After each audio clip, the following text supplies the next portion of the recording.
Hello and welcome to Pulse Check with Archer Nursing, where nursing comes to life. In this podcast, you give us 15 minutes of your day, and we'll take one complicated nursing topic and make it easy. Ready for nursing to be fun? I'm Morgan, and today is a special bonus episode of Pulse Check. Today we're talking all about nursing school prep, what you can do before day one. Nursing school is a big leap. It's very normal to feel nervous. I for sure know I did. But we want you to walk in on day one feeling organized, grounded, and just ready to go, ready to learn. So here to help us is Rachel Taylor, our fabulous director of nursing here at Archer. Welcome to the show, Rachel. Thanks for having me. Yeah, so rather than me reading through an intro, why don't you just take a couple of minutes, tell us about your background, where you started, how you got to be such a nursing school and NCLEX expert. Yeah, so I started off working in the ICU, absolutely loved it. Loved working through COVID for a while. And then during that time, I transitioned, worked with veterans for a while. And while I was there, I was offered a role to work for a college as an academic success tutor for pre-nursing students all the way through to them passing their NCLEX. And I really found during that time that I loved education. While I was there, I actually had a student use Archer. And they're like, Rachel, this worked. I tried everything else out there. This is what I could afford. And it worked really well for me. So I said, okay, I'm going to try this out with more of my students who were struggling. They all went on to pass their NCLEX. And I was like, I need to give a kudos to whoever is running this because it's amazing. And so I sent the Facebook message of, hey, this product is working great. And it kind of led to me being here and transitioning over to Archer. And it's been an amazing journey since then and having the opportunity to work with students all across the globe. It has been a really cool journey. Awesome. We have a lot that we want to ask you and pick at your brain. So let's jump right in. The first little segment that I thought we would do is just what the mindset is that you need to have before you go into that first day. So if students are like, how do I mentally prepare? What do I need to do? What do you tell them about mindset specifically? Yeah, it's a lot more than just learning information. You're learning to think like a nurse. It means embracing a totally different mindset because we're entering this field where we have to be persistent, we have to be curious. And mindset really is huge when it comes to this because we have this internal voice and it can tell us, hey, here's self doubt, here's self worry. And we get to decide, are we going to fuel our self-doubt or fuel our self-confidence? And so we have to make that decision kind of intentionally every day. For sure. So do you notice a difference between any sort of mindset that is different between students who really thrive early on and students who tend to struggle? Yeah, I would say those that are willing to grow and learn and where it's okay to fail. I think Oh, the nice. most challenging mindset to have is a perfectionism mindset in nursing school. Okay. I significantly struggled with this. I felt like I had to constantly, get everything perfect, get everything right. But really, in nursing school, that's the time that you fill your knowledge gaps, and it's okay to grow and to learn through failing sometimes. And so, when you're okay with that, I think it really sets you up for success. Yeah, you know what? Something that you say that I have stolen is it's progress, not perfection, which Yes.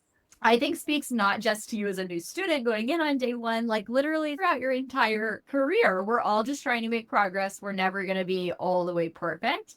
Knowing that Exactly. you can sit with not knowing and sit with not having all the right answers right away feels really important to me. I know I went into nursing school with a lot of imposter syndrome. I'm not worth it. I shouldn't be here. That made it super hard from the get-go.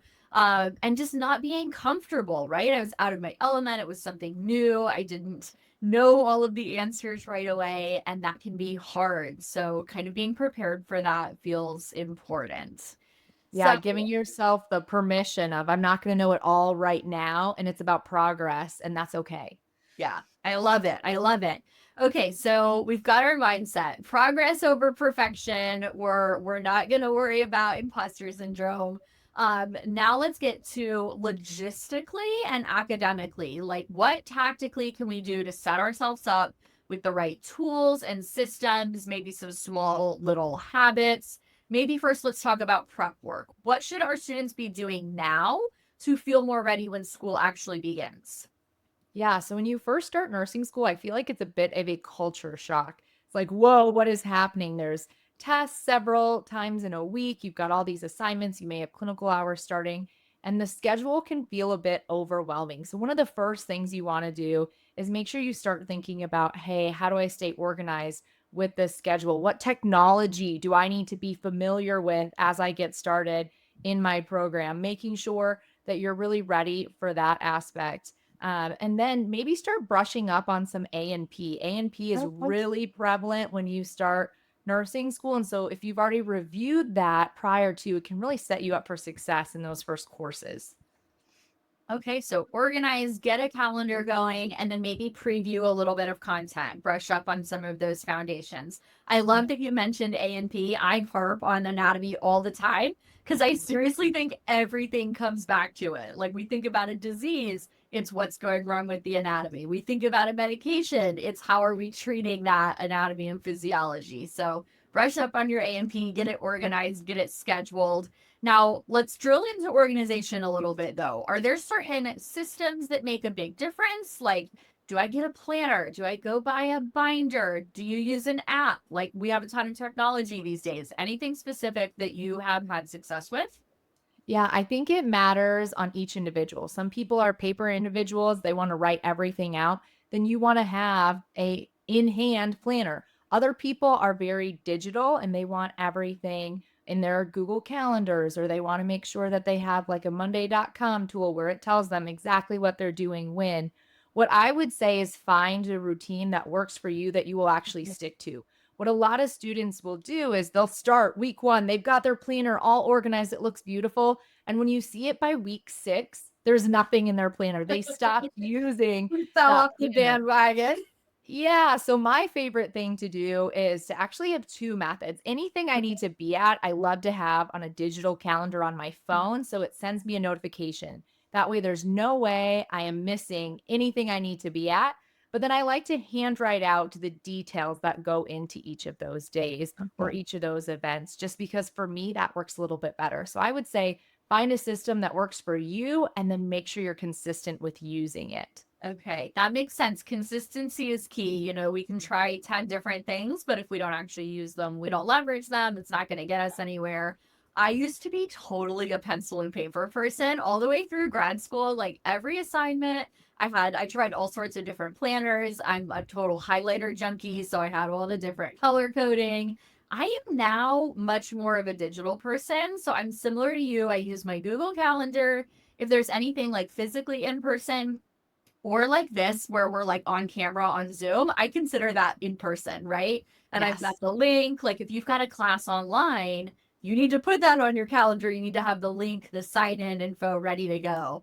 And then I also use monday.com and I have like a task list that is integrated with that Google Calendar. They can talk to each other. So, after this, Rachel and I are going to have 5 more meetings for the rest of the day. I'm sure I'll have 10 to do items and I'll just like plop them on that Monday list and be able to put them on my calendar later, but I won't forget them or lose track of them because I've at least got them somewhere on a list. I used to have a lot of sticky notes going on that was getting out of control.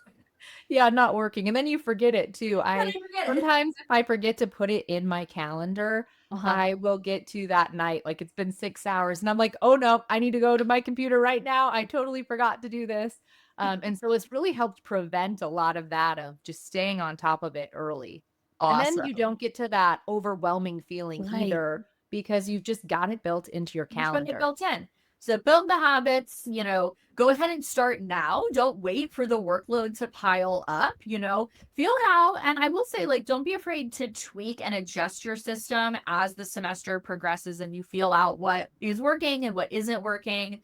But go ahead and start building the habits now, get consistent, and it'll pay off big time once it does get really heavy because it's going to happen really fast.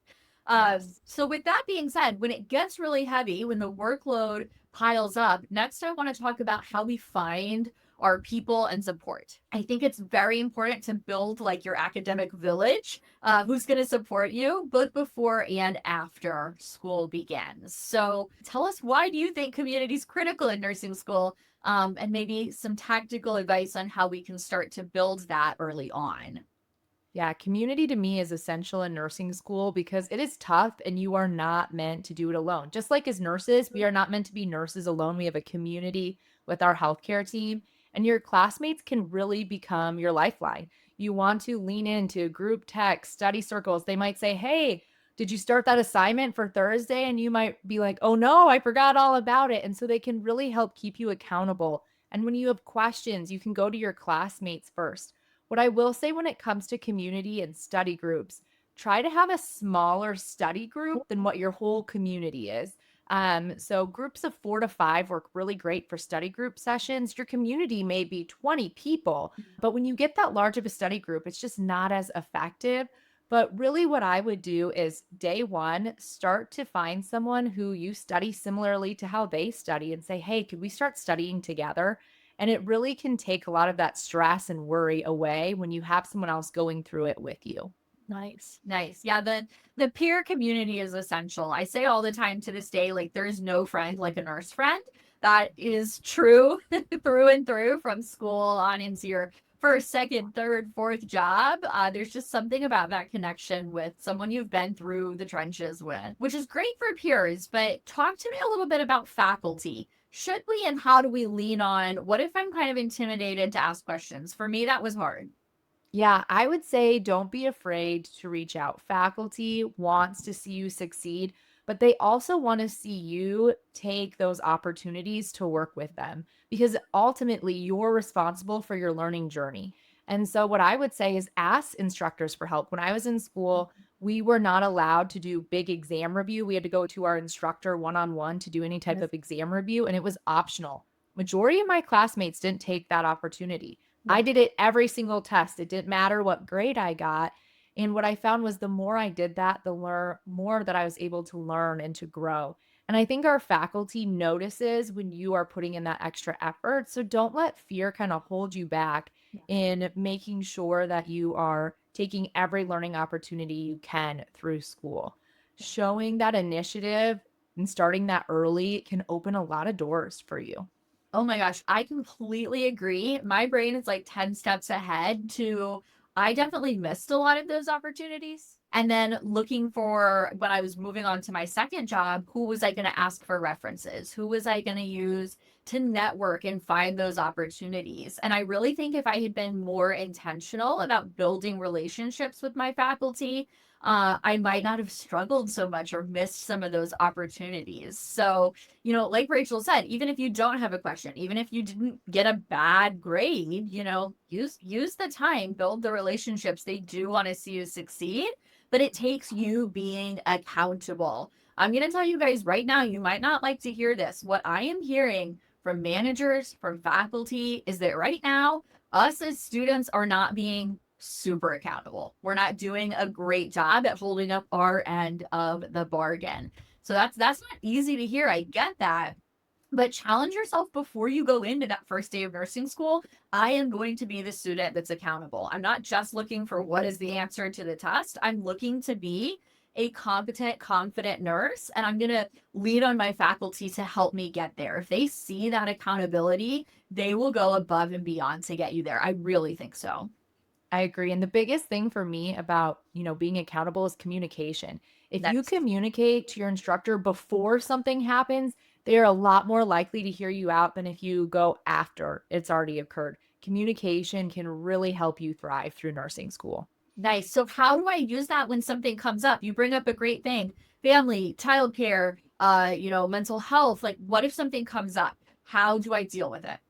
Yeah, I would say call your instructor as soon as it Okay. is happening. I worked with some students recently in a class that I was teaching, and they let me know after they took their tests a couple weeks ago, "Hey, this big thing happened. I didn't do very well on my exam."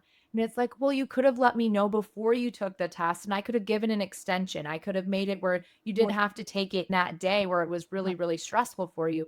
But they communicated after the fact, after they saw their poor grade. And so the more you can communicate early, the better. Mhm. And sometimes it's just a text message, it's a phone call. And make sure you're not making a habit of always having a reason why you can't show up for a test.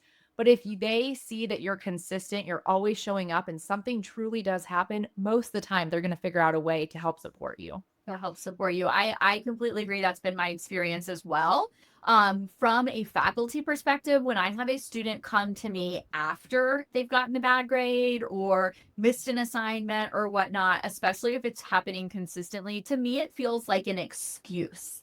Yes. And absolutely, there are things that happen, and you're gonna have to figure it out. But when you communicate that ahead of time, it's less of an excuse, more of an explanation, and they really are able to meet you where they're at. So I think it's pretty rare the faculty aren't willing to work with you. Again, as long as you're accountable, putting in the effort.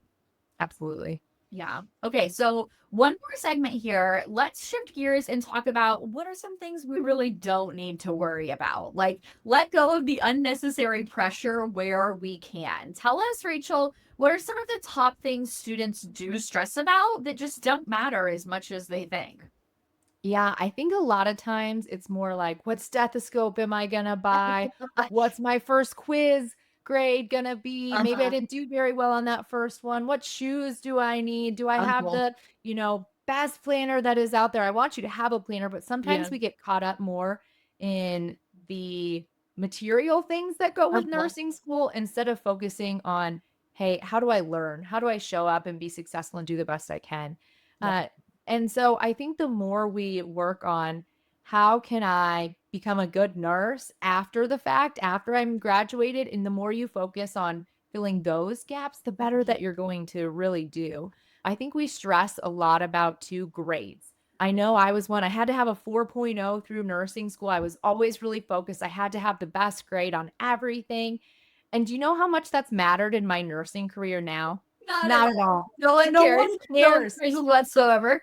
And I will tell you, I wouldn't sleep over it. I would Yeah. stay up studying all the time. I had horrible self-care, all for something that no one cared about other than me. And so show up and do your best and know that your best is good enough. And you don't have to try to always get the perfect grade or the best test score in the class because that ultimately doesn't matter. The other thing, too, is comparing your journey to someone else's. I see True. students do this often. Oh, my classmate did this. My classmate was able to do that. I didn't get that. That's Mhm. okay because this is your journey.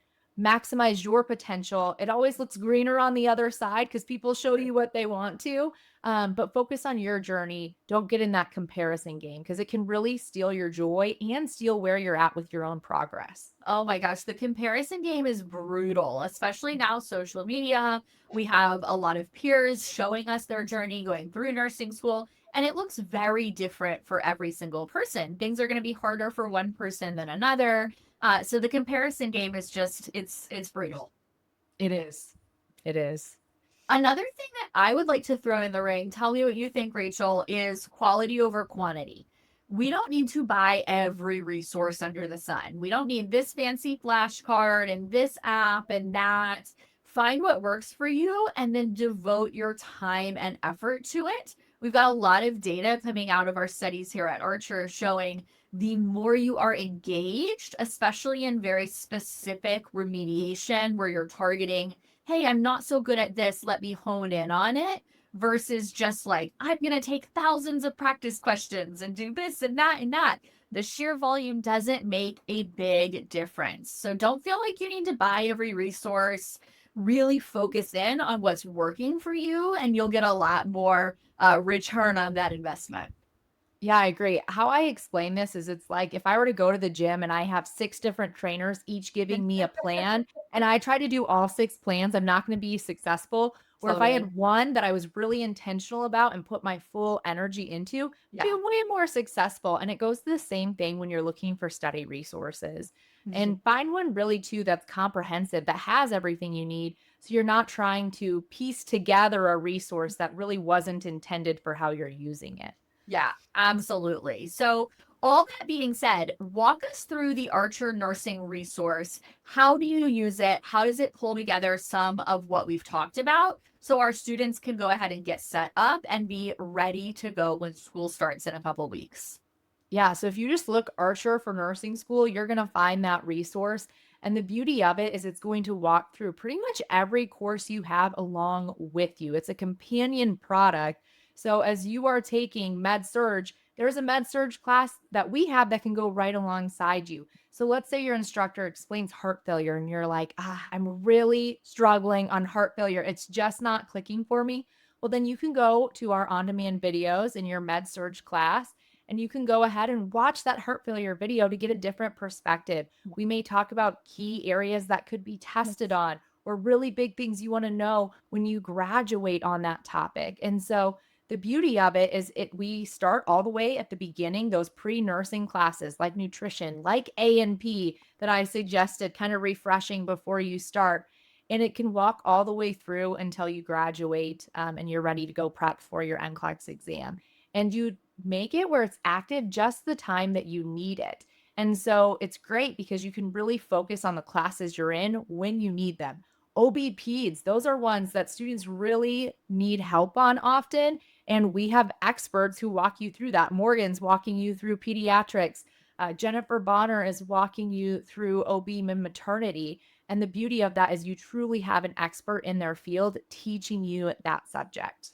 You know what makes a huge difference to me is that the expert teaching that subject is someone who loves it. They are passionate about it. They are active in the field.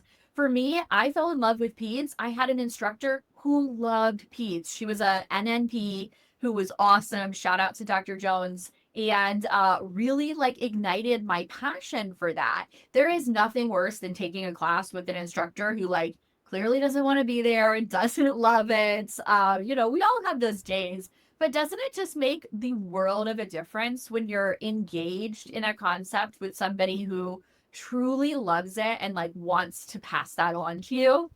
Yeah, absolutely. And I think our students say it all the time like, wow, I could tell you really cared about me and my journey to pass in nursing school, to pass my NCLEX. Yeah. And I think hearing that just reminds me of, okay, our educators love what they do, and the Yeah. students are truly feeling and seeing that. Yeah. And one thing that's big for us guys is trying to meet you where you're at. So all of our videos being really bite-sized, kind of like podcast style, where you can listen in your car. You can listen while you're walking to school. You're like, I've got this cardiology exam. Time to hype myself up. I'm just going to like listen to these key takeaways. They're also broken down in really nice cheat sheets with beautiful illustrations so all of our visual learners can dive in.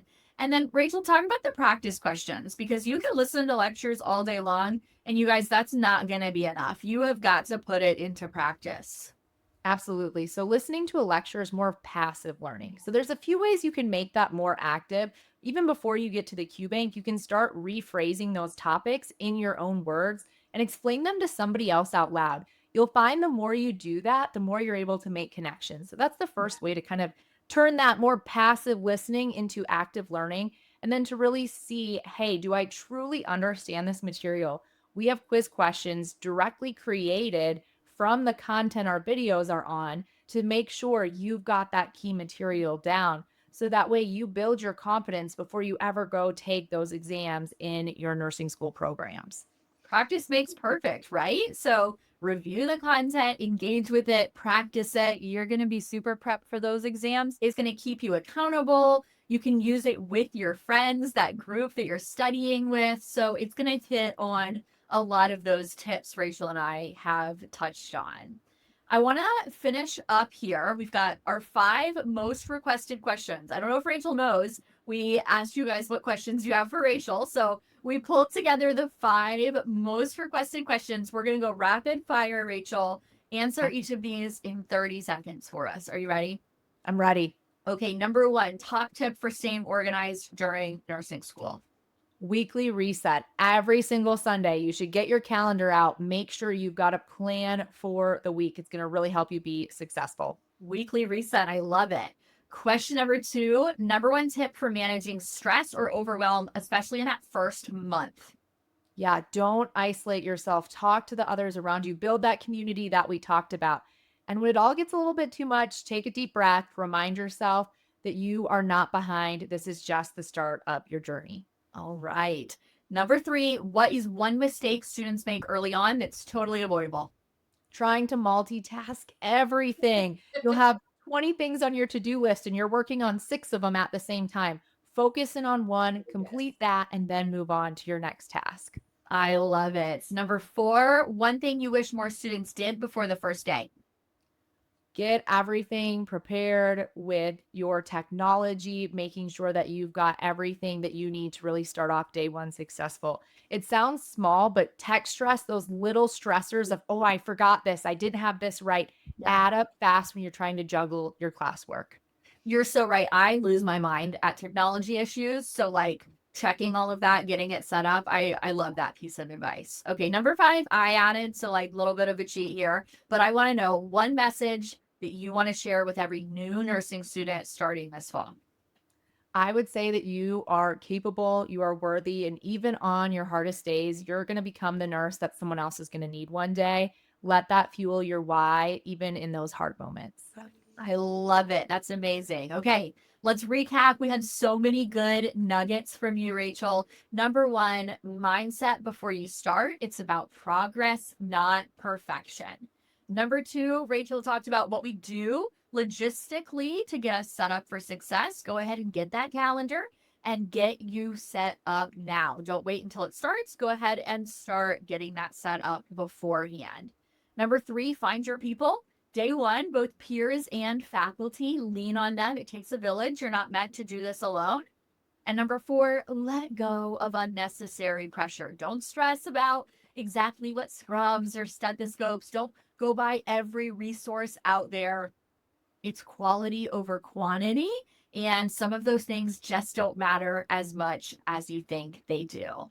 Thank you, Rachel, for joining us. To all our future nurses, whether you're like out there color coding your planner or, figuring out the scrubs you're going to get, know that every nurse starts somewhere. Every nurse starts right where you are. And you're already doing the most important thing by just showing up and getting ready. We at Archer are cheering you on every step of the way, and we can't wait to see you succeed. All right, future nurses, that is a wrap. If you found this pod helpful, I'd love to continue supporting your nursing journey through nursing school, the NCLEX, continuing ed, and beyond.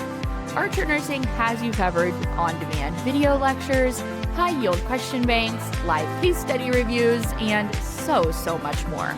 We want to help you master tough concepts and make it fun. So join us over at archerreview.com. Follow us on socials at Archer Nursing for more free nursing tips and study resources. Thanks for tuning in to Pulse Check with Archer Nursing. I'm Dr. Morgan Taylor, and I'll see you back next time.